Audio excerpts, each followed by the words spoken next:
again, this is optibotimus coming with another video review. And today we're going to be taking a look at the new Transformers Generations Thrilling 30, whatever you want to call it, Deluxe Class Dreadwing. As you can see, with the exclusive IDW comic book serving as kind of the background package for the figure itself. Got a real nice image there. Absolutely love the fact that they got the G2 logo for Dreadwing here, which he is in his G2 color scheme, so I love the fact that they got that logo right there. Really very cool. Absolutely digging that. As you can see, standard generation packaging here. Come around the other side, you got Series 2, number 7 in the wave. Let's see, you got the other figures. You got Waspinator, which I'm really excited about. Autobot Skids, which looks cool. Come around here to the back. You got the old school technical data, as well as his stealth bomber mode and his robot mode, and you can see that his wing becomes a battle cannon. And then you got a little read up here where it says, Dreadwing long ago devoted all of his vast power at his command to the service of the Decepticons. So when Shockwave tells him about a critical experiment that will secure victory for the Decepticons once and for all, he follows without question, never suspecting the doom that awaits him. Really very cool. Now, as you can see, he does feature a different head. It's a little bit harder to see here in the package, but we'll highlight that here in a little bit. But it is just mostly a repaint of the IDW Megatron that we got from the first series. But it does feature the newly sculpted head, which looks really good. There's like a lot of light piping coming through here, just even in the packaging. It's kind of hard to see, but looks terrific. And oh, you even got the G2 logo down here in the 30th. I really dig that. I think that's a wonderful touch. So really nice coloring on here, and I'm not really familiar with any of the comic book stuff, so I'm curious to open that up and actually read that. As many of you know, I don't read the Transformer comics, despite so many people, you need to check out this, you need to check out that. I don't have, oh, you know what?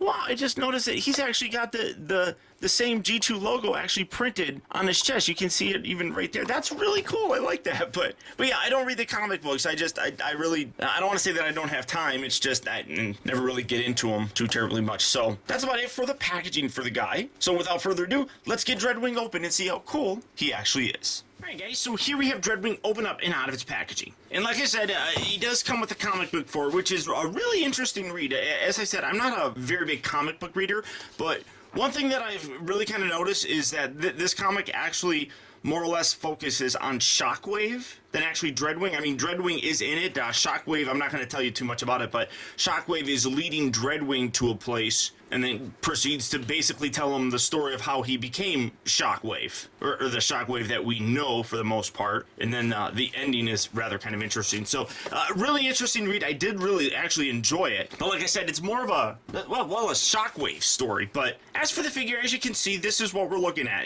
As I mentioned, it is basically just a repaint for the most part of the Megatron figure, and bringing Megatron in.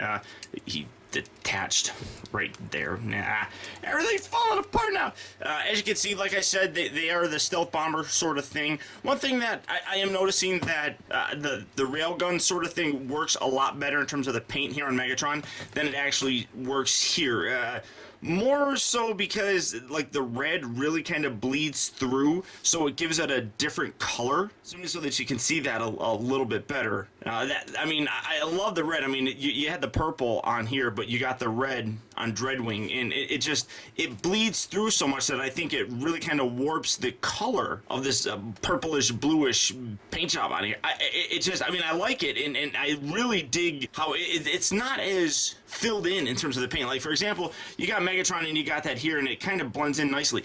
That almost looks like it's like Energon or something coursing through it. I really dig that look. That's really nice. And then as you can see, like I pointed out, he does have the G2 logos right there, which I think is phenomenal. I absolutely love that. Such a great touch. I like the nice silver bit on here. I mean, it's color-wise, I think it's a lot more vibrant, obviously, than Megatron. But honestly, I think that the Megatron figure looks a little bit better. Now, in the comic, he slightly resembled this, and he did have this alt mode and everything. So it is pretty accurate. I honestly don't have any idea why they share the same alternate mode, but I'm sure that's explained in the comics. But overall, really very nice looking. I still don't like this landing gear here. I think it's so dumb that it doesn't lock into place or anything, or because when it's landing, you're gonna have it coming down, and it's gonna hit that, and I mean, it just doesn't make sense why it would have landing gear. But hey, it's a transforming robot. Why would it need landing gear anyhow? It could just transform and land. I guess, but really very nice looking. Now this, I guess you could say, is technically the third use of this mold. We have this one, maybe even the fourth one, and then Takara did a repaint of this and renamed it Megatronus, which I actually like. I'm not gonna get that. I'll just look at this and say that that's Megatronus. And then they also had a Calvin Johnson repaint that came with a little football. Now Calvin Johnson is a wide receiver for the Detroit Lions football team, and me being from Michigan, I'm very familiar with Calvin Johnson. His nickname actually is Megatron, so it's really interesting that they put him on a Megatron figure. So this is, like I said, basically the fourth version of it. I don't know if we're going to get that Calvin Johnson figure out here in the US, and I know that the Megatronus version is a Takara one that is a little bit different of a paint job. So these are two figures that we're going to be getting here in the US in this mold. So really very cool. I do like it. You can see that the red here is actually, it looks like a little bit brighter of a red paint on the actual windows than what we have on Megatron. So really very nice. I do dig it. It's a good looking figure regardless. He does have some very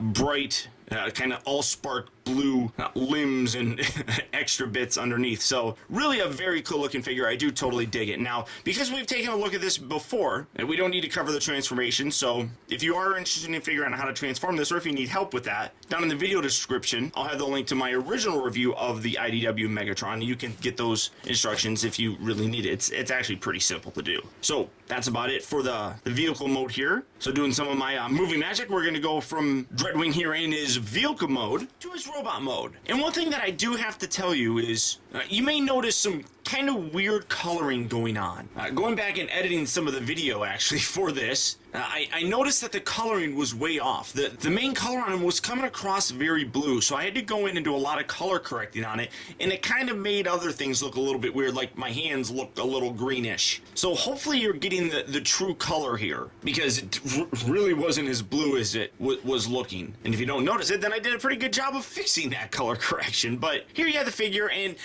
one thing that I do different, because like I said, this is the same mold as that Megatron, is instead of actually clipping this onto his forearm here, I mean, you still can't do it. I have him actually hold it as a regular weapon, but you have that railgun thing that, and this is a lot stiffer.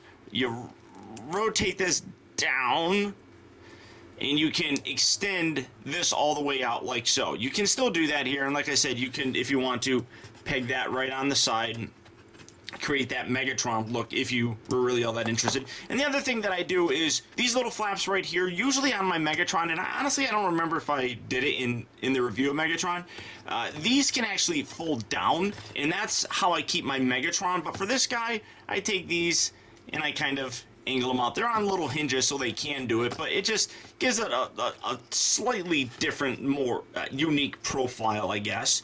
But as I mentioned, look at the light piping from this guy. I mean, that is bleeding through. That's phenomenal looking. Absolutely terrific. You do have a lot of this all spark blue here, and this came detached. Get in there. There we go.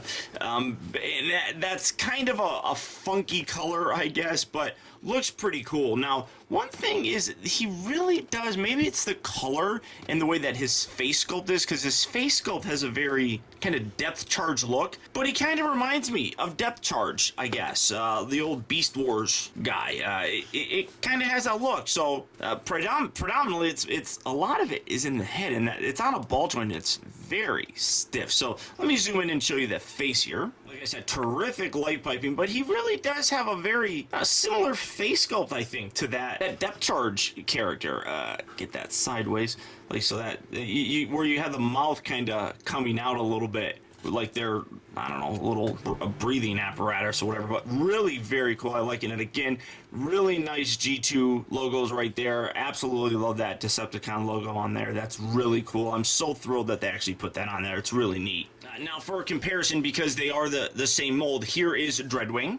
And here we have Megatron, and again, same mold. The only thing that's different with them is the actual face sculpt. That's the only thing that's molded differently. Getting his heel down all the way is a pain in the butt. But beyond that, everything else is the exact same. And it really kind of makes me wish that this guy was just a little bit bigger. If they made this same exact figure as a Voyager, I would probably like it a whole lot more when you compare the two of them. But regardless, it's still a very nice figure and a nice reuse of that mold. Now Now, as far as articulation, because it does share the same mold as Megatron, it is pretty much the same. You got a nice ball joint here on the head. I mean, the entire back of his head is that light piping, so that's why you get such great bright piping for those eyes. Really very cool. The shoulders here are on ball joints, so you move them in and out, all that. They do hinge up and down, just as part of the transformation bit right there. You can rotate them here at the upper part of the bicep. They bend here at the elbow. The wrists move in and out just as part of the transformation, but I guess you could say that's an extra joint. This likes detaching, and I don't know why it's not locking in there very good, but nothing here at the waist. The hips move forward and back on ball joints, nice range of motion. They rotate at the upper part of the knee, bend here at the knee, and then the foot have pivot forward and back, and then you've got a little heel section that's also separate from the foot, so you can get a little bit more posability in there. This is a really impressive looking figure. I really didn't think I was going to like it as much as I actually do. And to be totally honest, for me, he works better in this color scheme as this character. The Megatron one, I mean, I don't mind it. It's just, for me, I prefer like the look of the War for Cybertron Megatron. Maybe thinking of that Megatron with this mold more as a Megatronus kind of before he becomes Megatron. So that's probably why I dig this guy a little bit more, because for me he works better in this mold, I guess. I don't know, but great looking figure, really very nice. Definitely recommend picking this guy up when he hits your local retailers. He should be hitting fairly soon, so all you have to do is keep your eyes open, and you can get your hands on the one and only Dreadwing. Or, like I said in a lot of my previous videos, if you are interested in picking him up, go ahead and click on the link down in the video description. You'll go to Big Bad Toy Store, where you can take a look at this guy as well as the rest of the wave. And really, there's not a figure that's in the upcoming wave of deluxe figures that I really don't think I'm going to recommend. So all 4 of them in one place, that being Big Bad Toy Store, absolute must-have in one easy shopping experience. So beyond that, that's about it, guys. So once again, I want to thank you for tuning in. This has been Optibotimus. Keep in touch with me. Find out recent purchases as well as all upcoming video reviews all at facebook.com/teambotimus, and follow me over on Twitter at twitter.com/optibotimus. And until next time, I'll talk to you later.